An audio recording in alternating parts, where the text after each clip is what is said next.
অস্বীকৃতি। এই চ্যানেলের সমস্ত গল্প, চরিত্র ও ঘটনা সম্পূর্ণ কল্পনাভিত্তিক।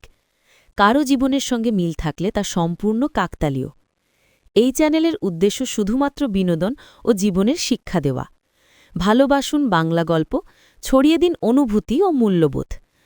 রাত তখন প্রায় 12:30।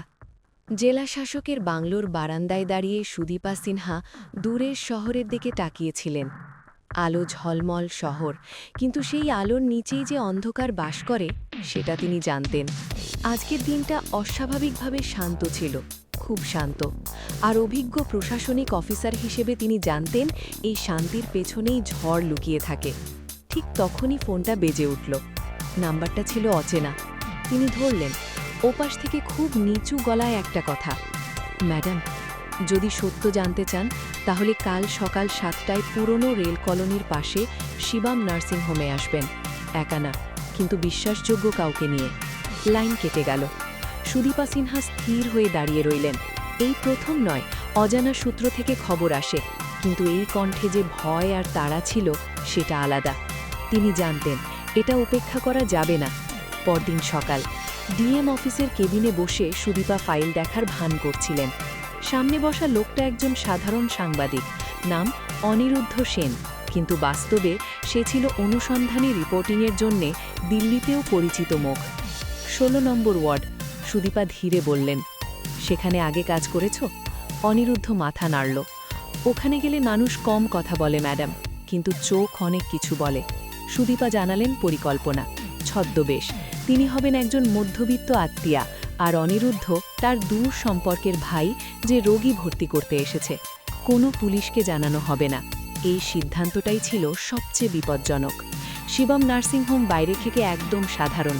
দোতলা বিল্ডিং, ফিকে সবুজ রং, গেটে ঝুলে থাকা বোর্ডে বড় বড় অক্ষরে লেখা 24 ঘণ্টা মানবিক পরিষেবা। কিন্তু ভেতরে ঢুকতেই সুদীপা অনুভব করলেন কিছু ঠিক নেই। রিসেপশনের মেয়েটার চোখে চোখ রাখতেই সে চোখ নামিয়ে নিল।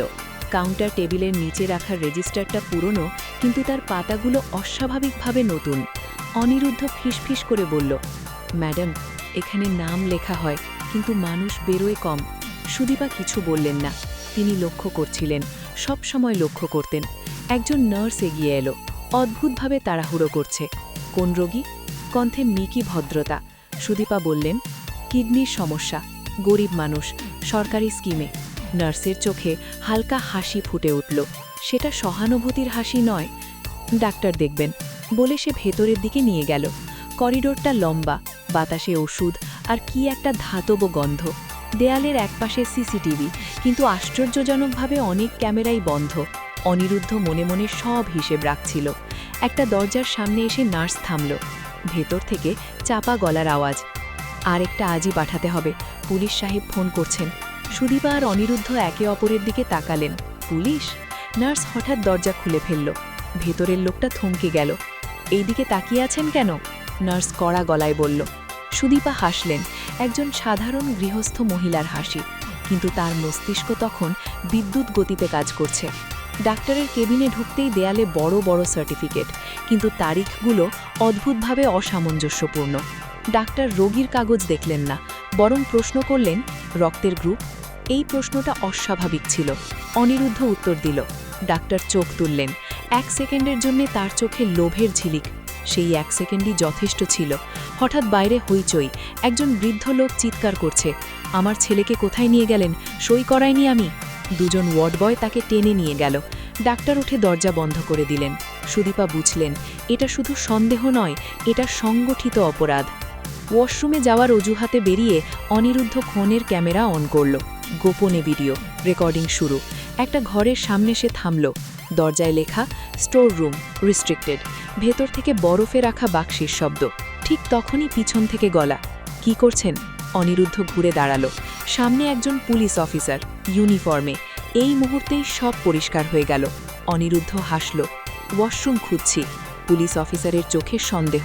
ঠিক তখনই দূর থেকে সুদীপার গলা, ভাই তাড়াতাড়ি আসো। পুলিশ অফিসার সরে গেল, কিন্তু যাওয়ার সময় বলে গেল, এখানে বেশি ঘোরাঘুরি ভালো না। হুমকি স্পষ্ট। গাড়িতে ফিরে এসে দুজনে চুপ করে বসে রইলেন। শেষে সুদীপা বললেন, অনিরুদ্ধ, আমরা আগুনে হাত দিয়েছি।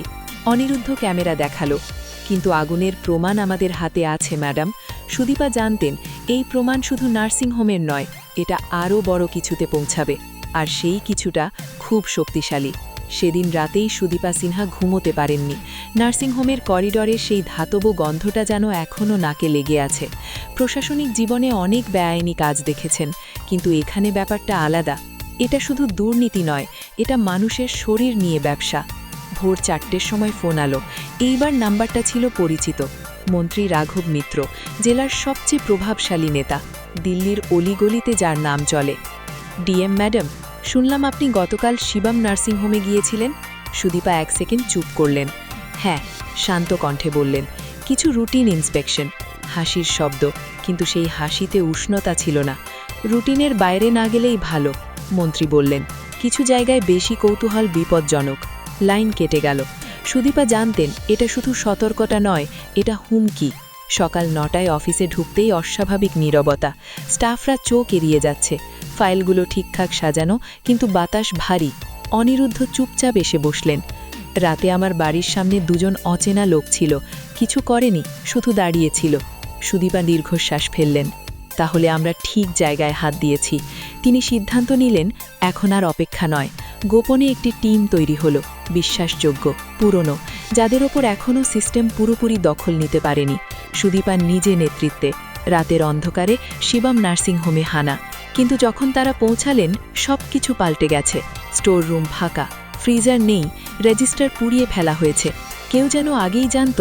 একজন কর্মচারী ভেঙে পড়ে বলল, ম্যাডাম, আমাদের বলা হয়েছিল পুলিশ আর নেতারা জানে সব। এই এক লাইনেই পুরো চিত্র পরিষ্কার। পরদিন সংবাদ বেরোলো, Shivam nursing home clean chit. Sudipa খবরের কাগজ ভাঁজ করলেন। তিনি জানতেন সত্য চাপা দেওয়া হয়েছে। ঠিক তখনই আরেকটা ফোন, এইবার সরাসরি মন্ত্রীর অফিস থেকে। ম্যাডাম, আজ সন্ধ্যায় এক জরুরি বৈঠক, আপনাকে আসতেই হবে। স্থান, মন্ত্রীর ব্যক্তিগত বাংলো। বাংলোর ভেতরটা ছিল ঝকঝকে, কিন্তু আলো যত উজ্জ্বল, ছায়াও তত গাঢ়। মন্ত্রী রাঘব মিত্র সামনে বসে, চেয়ারে হেলান দিয়ে। আপনি খুব সৎ অফিসার, কিন্তু সিস্টেম বোঝেন না।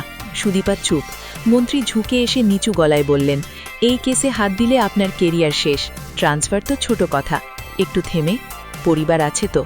এই কথাটাই ছিল শেষ সীমা। সুদীপা উঠে দাঁড়ালেন, চোখে কোনো ভয় নেই। আমি আইন মেনে কাজ করছি, বাকি ইতিহাস বিচার করবে। মন্ত্রী হাসলেন। ইতিহাস লেখা হয় ক্ষমতাবানদের কলমে ম্যাডাম। সেই রাতেই অনিরুদ্ধ আরেকটা বিস্ফোরক তথ্য নিয়ে এলো।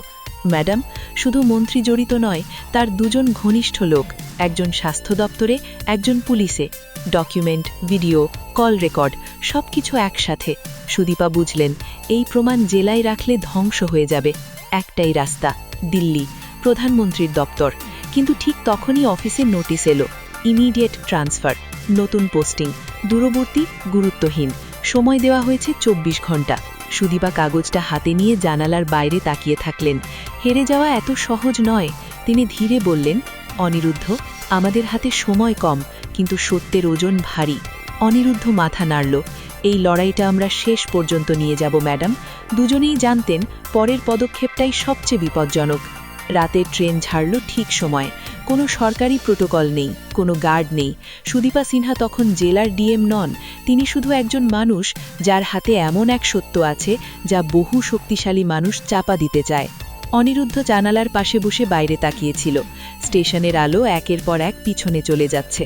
ম্যাডাম, হঠাৎ সে বলল, আমাদের ফলো করা হচ্ছে। সুদীপা মুখ না ঘুরিয়ে জিজ্ঞেস করলেন, নিশ্চিত? তৃতীয় কামরা থেকে একই লোক, 3 বার চোখে পড়েছে। সুদীপা চোখ বন্ধ করলেন। তিনি জানতেন এই যাত্রা সহজ হবে না। দিল্লি পৌঁছেই তারা বুঝলেন সময় খুব কম। ট্রান্সফার অর্ডার কার্যকর হওয়ার আগে প্রমাণ জমা দিতে হবে।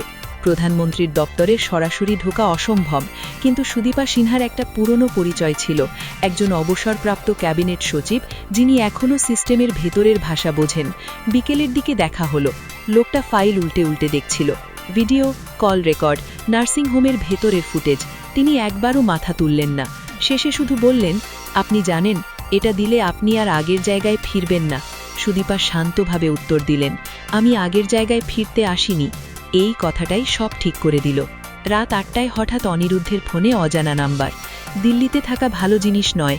ওপাশ থেকে ফিসফিসে কণ্ঠ, আজই ফিরে যান। কল কেটে গেল। ঠিক পরের মুহূর্তেই হোটেলের লবিতে বিদ্যুৎ চলে গেল। অন্ধকার, চিৎকার। সুদীপা টের পেলেন এটা দুর্ঘটনা নয়, পিছনের সিঁড়ি দিয়ে নামার সময় পায়ের শব্দ। দুজন লোক। অনিরুদ্ধ সুদীপাকে আড়াল করে দাঁড়ালো। এই দিক দিয়ে সে ফিসফিস করল। একটা ঘরে ঢুকে দরজা বন্ধ, বাইরে ভারী বুটের শব্দ। 1 সেকেন্ডের জন্য সব শেষ হয়ে যাবে বলে মনে হলো। তারপর সাইরেন, পুলিশ। লোকগুলো পালালো। সুদীপা বুঝলেন সিস্টেমের সব অংশ এখনও বিক্রি হয়ে যায়নি। পরদিন সকালে প্রধানমন্ত্রীর দপ্তরে নথি পৌঁছে যায়। এইবার আর থামানো যায়নি। স্বাস্থ্য দপ্তরের এক বড় অফিসারকে তৎক্ষণাৎ সাসপেন্ড করা হয়। একজন সিনিয়র পুলিশ আধিকারিকের বিরুদ্ধে তদন্ত শুরু হয়। মিডিয়া নড়ে চড়ে বসে। অনিরুদ্ধের রিপোর্ট প্রথম পাতায়। নার্সিংহোমের আড়ালে মানবঙ্গের কালো বাজার। দেশ জুড়ে আলোড়ন।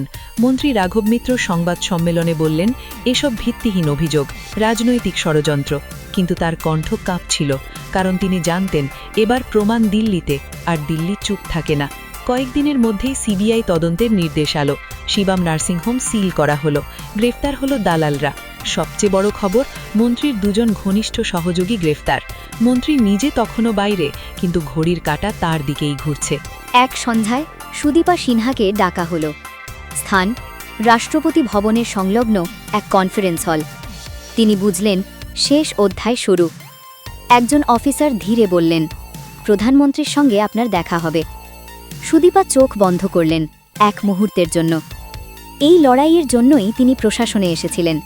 কিন্তু গল্প এখানেই শেষ নয়, কারণ ঠিক সেই রাতেই একটা ফাইল নিখোঁজ হয়ে যায়, যে ফাইলে আছে মন্ত্রী রাঘব মিত্রের সরাসরি স্বাক্ষর। কেউ চাইছে শেষ প্রমাণটা মুছে ফেলতে। সুদীপা জানতেন সবচেয়ে বিপজ্জনক খেলাটা এখনও বাকি। ফাইলটা নিখোঁজ হবার খবরটা প্রথম আসে ভোরবেলা। দিল্লির সরকারি গেস্ট হাউসের ঘরে বসে সুদীপা সিনহা জানালার বাইরে তাকিয়েছিলেন, যখন ফোনটা বেজে ওঠে। ম্যাডাম, ওপাশের গলা কাঁপছে। যে ফাইলে মন্ত্রী সই ছিল সেটা নেই। এক মুহূর্তের জন্য ঘরটা নিঃশব্দ হয়ে গেল। অনিরুদ্ধ চেয়ার ছেড়ে উঠে দাঁড়ালো। অসম্ভব, ওই ফাইল ছাড়া ওকে ধরা যাবে না। সুদীপা চোখ বন্ধ করলেন। এই মুহূর্তটার জন্যই ওরা অপেক্ষা করছিল, শেষ আঘাত। কিন্তু সুদীপা সিনহা একটাই ফাইলের ওপর ভরসা করে দিল্লি আসেননি। তিনি ধীরে বললেন, ওরা একটা জিনিস ভুলে গেছে। অনিরুদ্ধ তাকালো। সত্য সবসময় এক জায়গায় থাকে না। তিনি নিজের ব্যাগ থেকে একটা পেন ড্রাইভ বের করলেন। ভেতরে মন্ত্রী রাঘব মিত্রের কণ্ঠস্বর। নার্সিং হোমের ডিল, পুলিশ অফিসারের নাম, তারিখ, সময়, সব স্পষ্ট। এই রেকর্ডিংটা তিনি করেছিলেন শিবম নার্সিং হোমে যাওয়ার আগেই। Safety plan. সকাল 10টায় বৈঠক বসে। প্রধানমন্ত্রীর দপ্তরের কনফারেন্স রুম। টেবিলের একদিকে শীর্ষ আমলা, তদন্তকারী সংস্থা, আর একদিকে সুদীপা সিনহা। ঘরে ঢোকার সময় তিনি বুঝলেন আজ কেউ তাকে থামাতে পারবে না। প্রধানমন্ত্রী নথি দেখছিলেন। কিছুক্ষণ চুপ করে থেকে বললেন, আপনি জানেন এর ফল কি হতে পারে? সুদীপা সোজা চোখে তাকালেন। জি, কিন্তু চুপ থাকার ফল আরও ভয়ঙ্কর। পেনড্রাইভ চালু হলো। ঘরে শুধু একটাই শব্দ, মন্ত্রী রাঘব মিত্রের নিজের গলা। সব শেষ হয়ে গেল ওই কয়েক মিনিটেই। দুপুরের মধ্যেই নির্দেশ এলো। মন্ত্রী রাঘব মিত্র যখন নিজের বাড়ি থেকে বেরোচ্ছিলেন, চারদিকে ক্যামেরা, পুলিশ। তার চোখে তখন আর দম্ভ নেই, শুধু অবিশ্বাস। দেশ জুড়ে খবর ছড়িয়ে পড়ল। নার্সিং হোম চক্র, অঙ্গপাচার, মন্ত্রী জড়িত। সবচেয়ে বড় ধাক্কা পুলিশ আর প্রশাসনের ভিতরের নামগুলো। সিস্টেম কাঁপল। অনিরুদ্ধের রিপোর্ট জাতীয় সংবাদে। একটার পর একটা সত্য বেরিয়ে আসছে। যারা এতদিন নিখোঁজ ছিল তাদের পরিবার ন্যায় বিচারের আশা পেল। শিবম নার্সিং হোম পুরোপুরি ভেঙে ফেলা হলো। আর সেই পুরনো বোর্ড, 24 ঘণ্টা মানবিক পরিষেবা, মাটিতে পড়ে রইল। 1 সপ্তাহ পরে রাষ্ট্রপতি ভবনের দরবার হল। সুদীপা সিনহা সাদা শাড়িতে সাধারণভাবে দাঁড়িয়ে। প্রধানমন্ত্রী নিজে এগিয়ে এসে বললেন, দেশ আপনার মতো অফিসারের জন্য গর্বিত। তিনি একটি সম্মানপত্র তুলে দিলেন। ক্যামেরার ফ্ল্যাশ, হাততালি। কিন্তু সুদীপা জানতেন এটা কোনো বিজয়ের আনন্দ নয়, এটা দায়িত্বের স্মারক। ট্রান্সফার অর্ডার বাতিল হয়, বরং তাকে আরও বড় দায়িত্ব দেওয়া হয়। অনিরুদ্ধ জিজ্ঞেস করল, ম্যাডাম, এত কিছুর পরও ভয় লাগে না? সুদীপা হালকা হাসলেন। ভয় লাগে, কিন্তু ভয় পেলে যদি চুপ করে থাকি তাহলে এই চেয়ারের কোনো মানে নেই। সুদীপা সিনহা একা অফিসে বসে ফাইল দেখছেন। নতুন জেলা, নতুন চ্যালেঞ্জ। টেবিলের কোণে একটা পুরনো কাগজ, শিবম নার্সিং হোমের প্রথম নোট। তিনি সেটা আলতো করে বন্ধ করলেন, কারণ তিনি জানতেন এই যুদ্ধ শেষ হলেও লড়াই শেষ হয়নি। সত্যকে রক্ষা করার কাজ কখনো শেষ হয় না। গল্পটি ভালো লাগলে সাবস্ক্রাইব করুন আর বেল আইকনটি টিপে দিন, যাতে এই চ্যানেলে নতুন গল্প আপলোড হলেই আপনি জানতে পারবেন। আরও একটি অনুরোধ, ভিডিওটি লাইক ও শেয়ার করুন।